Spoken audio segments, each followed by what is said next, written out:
coming off a disappointing performance for the way our team has played this year. It's I would, without taking anything away from Florida, who played really hard and really good basketball. Extremely disappointed in how we played, first time all year I feel that way, and so it's I'm gonna like I told our team yesterday, when I see performance like that, my antennas come up, and but I'm not going to overreact because they've been really good to be around and they've tried really hard to become a good team, and we're going to stay in a positive place. But the truth be told, we played like a team that had no interest in winning, and that's disappointing coming off a loss. David? Hey, Frank, thanks for doing this. You mentioned some of the point guard struggles the other night. I mean, how do you address that going forward? Is it kind of an open audition? Do you just sit Jermaine and Jacoby down and talk to them? How does that work going into this next? Yeah, I mean, it's with Jacoby, it is what it is. He's a young kid, and we've played 4 teams that are very good defensively, and they've made his life really, really hard. And he's learning the lesson that, and you can't, in college, you can't do that. You can't go out in the court and hang your head because they make you pay. And Jermaine, it's just it's disappointing that his year has started off the way it has. He's got to play better. I mean, he's got to get in practice and he's got to get repetitions. He just hasn't. It's not the game that hasn't gone well for him. It's the lack of practice and the lack of playing well in practice. I told you guys back in whatever it was, early November, that his best practices since he's been here were in October. He hasn't come anywhere near practicing that way since he came back from the injury. And, he's got to play better. But through adversity comes greatness for those that care. And those guys, they're good guys, and I expect them to perform a lot better. Colin? Frank, I think Devin's minutes have kind of dipped a little bit since you got into league play. Just what have you seen from him, and what would you like to see him improve with him to maybe have those minutes in his role maybe increase kind of what it was earlier in the season? Yeah. Colin, some coaches speak about certain things publicly. I don't. If you read between the lines, I think you can figure out that where I'm going with this answer. But he coming back from Christmas, he hasn't been full go until recently here, and and then secondly, there's a lot of film on him right now, and when you're in non-league play, teams don't know your team as well. And when you're in league play, people got film on you now, and they see what you're trying to do, and they make your life really hard. And that's the journey of a freshman, and they've made his journey really hard. And he's got to figure out when you let me figure out how to say this so it makes sense. I don't want to mumbo jumbo stuff because I understand it in my crazy linguistic way of expressing things, and then people don't comprehend what I'm trying to say. The hardest thing to get good freshmen to understand is structure. And when they're young, things are very simple. When they get older, the structure gets a little more complicated because everyone understands what that player does, and you have to do more things to create separation and give them the opportunities they're looking for. Young people have no patience. Old people like me have a lot more patience. That's what Devin is fighting right now as a freshman. Is the league has film on him. They know what he's trying to do, and he can't be stubborn and lack patience as he's going through it. So that means that now he's got to pay even more attention to structure, so he can find the patience on when to attack. And he'll figure it out. He's a bright guy. He's a heck of a competitor, and his journey's no different than others. It's And some people say, well, Sendarius, but I only had 8 guys that year. I had no one else. So whether he threw the ball into the stands or missed 10 straight shots, I had to keep playing him. We got other guys right now, and that's part of the journey of a freshman to understand that responsibility. Michael and Anna. Frank, you talked about not overreacting and staying positive. What's sort of the mood with the team right now coming off these losses, and what's, I guess, the key to prevent this from, I guess, snowballing or continuing into future games? Yeah, Mike, division and hate is spread through lies and deceit. Unity and love is spread through truth telling. And yesterday we had a truth telling session, and that's kind of what we had yesterday. Me being positive doesn't mean I wasn't on edge. I'm still on edge today. I don't enjoy when my team performs with the lack of discipline and effort that we performed with the other day, regardless of who we were 3 days ago. I'm not comfortable when my team goes out and performs like that. But we had a real good yesterday's practice / film session. ABC was really productive, and guys were on point, and guys were on edge too. As a coach, when I'm on edge, if the players are not on edge, that's a problem. When I'm on edge and the players are on edge, or vice versa, that's usually a good sign. And most of the guys, we had a couple guys that are trying to figure stuff out, that they kind of just kind of floundered in the wind a little bit yesterday. Good thing is I didn't have to pay attention to them, because we had enough guys that were on edge and were ready to go. And we're willing to accept the truth, which is the most important part. Alex Jones. Frank, Taekwon Woodley kind of flashed during the Florida game with 5 rebounds in 13 minutes. Just how good was that to see from you, and what more do you want to see from him going forward? Yeah, he's going to be a real good player for us. He's really a really tough kid. Has a real good mind for the game. He's got to learn how to score at the college level. That continues to be a part of his journey. Physicality is not something that he runs away from. And he's got really good hands. So therefore it lends to rebounding. And, him like Devin Carter, without kind of getting into specifics and putting their business out there for the world to know, but they both got back from Christmas late, and, they're rounding themselves back. Like, Taekwon didn't get back here till the night before the Auburn game. So he didn't practice at all before Auburn. And so now he's practicing, and I expect him to keep helping us moving forward. Colin. Frank, what have you seen from Arkansas, especially defensively, and what do you guys have to do to maybe kind of get back on track offensively after that Tennessee and then the Florida performance? Yeah, I mean, Arkansas again, team that relies on a lot of switching, a lot of aggression on the perimeter. We've got to, the guys off the ball can't jog cuts. There's got to be a purpose with how they play. We can't whiff on screens. And then the guy with the ball can't hold the basketball. He's got to be ready to catch, shoot, shoot, pass, dribble, in that order.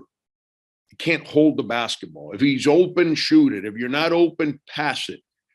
And if you can't see the pass, then you got to drive it to create a crack for somebody else or yourself. In the last 2 games, we've done a lot of one-on-one stuff. That's why our assists have been down.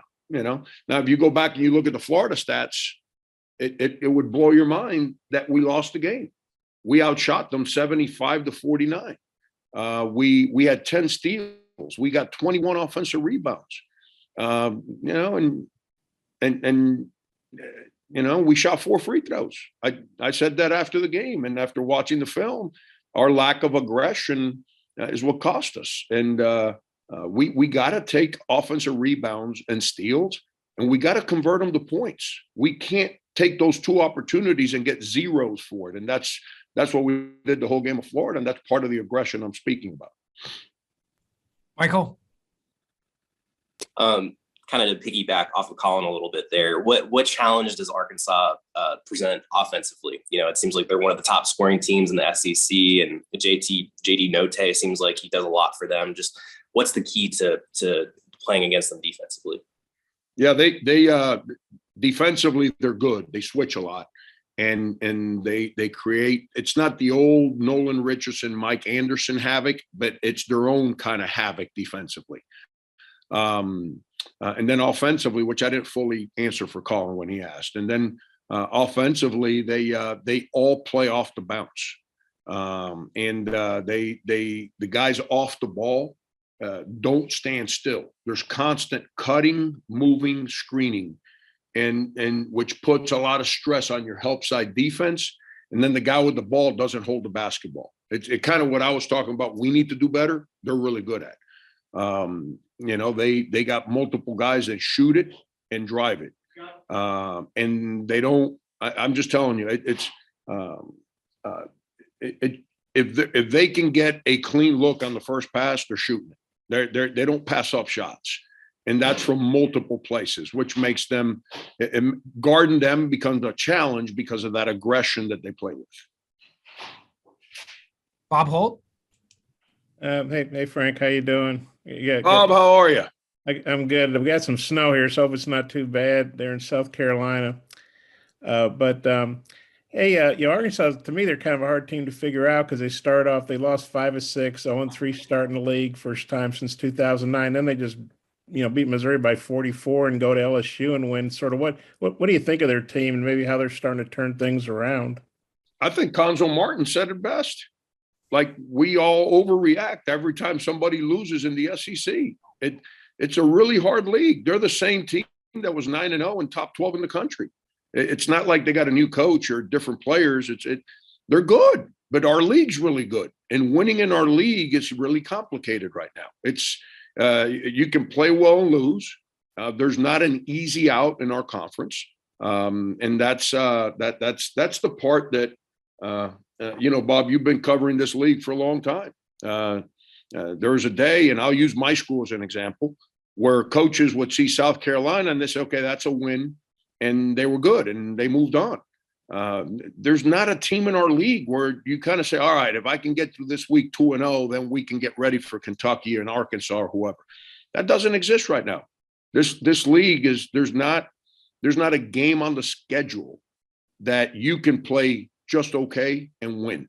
You have to play well to have a chance to win. And that's a world we live in. And that's why what you just spoke about. It's not that Arkansas didn't play well, is that the other teams are really good. And if you don't play really, really well, you're probably not going to win in this league this year. And then, Eric, missed the last game. I guess he's going to miss this game after having the shoulder surgery. I didn't know. I was curious how well, if at all, you might know Keith Smart. And what do you think about the job he did at LSU? Yeah, I mean, I've met Keith, but Keith, it's not like Keith and I have ever gone to dinner together. I respect him tremendously. I mean, everyone remembers in college that shot, and then his career as a player, and then his journey in coaching. He's a grinder. He was a grinder as a player. He's been a grinder as a coach, and he's good for the game. He's good for people. And I'm not surprised that when Eric had to step aside because of the shoulder, and by the way, tell Eric I said he needs to take a couple of Advil and show up. Come on. No, it's on an honest side, Bob. I'm not surprised that Keith was able to lead them to a win against LSU. Keith is one of those guys that's really, really good for this game. Is it one more, if I could? Notae's leading the league in scoring and steals, so he's getting it done on both ends of the floor. Just wonder what you think of him, JD Notae. Yeah, he's been awesome. It's that's a credit to that staff when they identified him and brought him in, and the kind of confidence that they've instilled in him. And here's the best part about it: they lost a couple games, and I don't know what happens on their team, but I watch film. And they had lost a couple games, and he got a quick hook, and can't remember what game it was.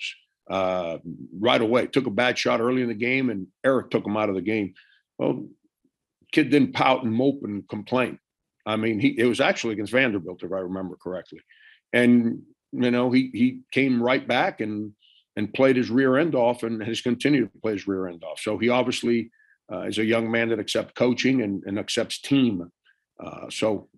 He's a leader of their team, and he's fun to watch on film. I'm sure he's not going to be fun to watch in person tomorrow night. Thanks. Thank you. Absolutely. David? Frank, as a follow-up to Bob's question about Muss, when your team is missing its head coach, and I know you guys kind of went through this last year as well. I mean, how much difference does it make, if at all? I know they're going to run the same systems, but does that make a difference when the head coach isn't there to call the shot? What the biggest difference is, for one game, it's not a big deal. The biggest difference is that the decision maker has a different voice. It just, the players are used to listening to a certain voice, making decisions for everything. Every decision in our program, it's made after it comes out of my mouth. Other people have ideas and suggestions, and I take it all in, whether it's on the court, off the court, individuals, how to manage a person during the game, in a timeout, rotations, whatever. Everyone suggests, put this guy in, take that guy out, let's run this play, let's do that. But at the end of the day, when it's addressed to the players, the final decision is my voice. And it's the same way at Arkansas. It's the same way in 99.9% of the programs. And so for a game, it's not that big of a deal. But it's an adjustment for everybody. And because like when Bruce went to LSU, when I was out with COVID, he did a wonderful job, but he managed the game the way he feels he needs to manage it. And the players are used to the game being managed the way I feel it needs to be managed. And it doesn't mean one is right and one is wrong. Heck, I got a great story. When I got myself in trouble here in my second year, Matt Figger came run practice for 2 days. They went to play at Mississippi State. We won. I meet with them. It was on a Saturday game. I meet with them on Sunday, and we'll get ready to practice. And I'm in practice. I said, all right, run the 2 play. They ran something completely different. And I'm like, Senderis, the heck are you doing? 2. He looked at Fig. So now I looked at Fig. I said, Fig said I changed the play. So it's that's kind of some of the stuff that happens behind the scene. John? Sorry for joining late, but wanted to ask you, is being on edge after a game like that a good thing, a bad thing, or what kind of difference do you see that making just from moments like these in the past when you've had teams in a similar situation? That's where having 9 first-year guys makes a difference for a coach. When we were in the Final Four and, we lost a couple games that year, and when we'd lose and I wasn't happy with how we played, they knew. I didn't have to preach or call anybody out. They knew. They took ownership, and they knew I was an edge because they understand me as a coach, and that's why that was a really good team. So same with the year before where we set a school record for wins, John. We got 9 first-year guys, and the only 3 guys that have been through the ringer with me, Jermaine, Keyshawn, and Wildens, this goes on them. I thought Keyshawn was tremendous yesterday. I think Key's been getting better and better with his whole approach and connectivity to our team. That's why he's in the starting lineup. Wildens has not played well in the last 7 days. Hasn't practiced well, hasn't played well. I thought he responded pretty good yesterday. And, and then Jermaine, like I said earlier, he's got to play better. It's just plain and simple. He's been here for 4 years. I get the fact he missed 6 weeks of practice, but he's got to be better with how connected he is with who we are as a team. Colin? Yeah, Frank, you mentioned Keyshawn being in the starting lineup. Do you anticipate that kind of sticking around, or how do you kind of evaluate the 4 spot as you go forward with AJ, Taquan, and Key there? Yeah, I thought Key played his best game against Florida. He grabbed 8 rebounds, something he hadn't done in a while. I thought for the most part, he made good decisions with the ball. He's got to finish. I mean, when's the last time you saw him in some kind of an open court breakaway, and it's just him and another guy sideways, and he shoots a, kind of dipsy-do kind of layup. He's got to regain that confidence that when he's in the open court, he can go finish at the rim regardless who's back there with him. And but I thought he was active. I thought he played within our structure. I thought he did some things with his enthusiasm, his energy that we desperately needed, and he continued that yesterday. And I foresee him to continue to play well for us.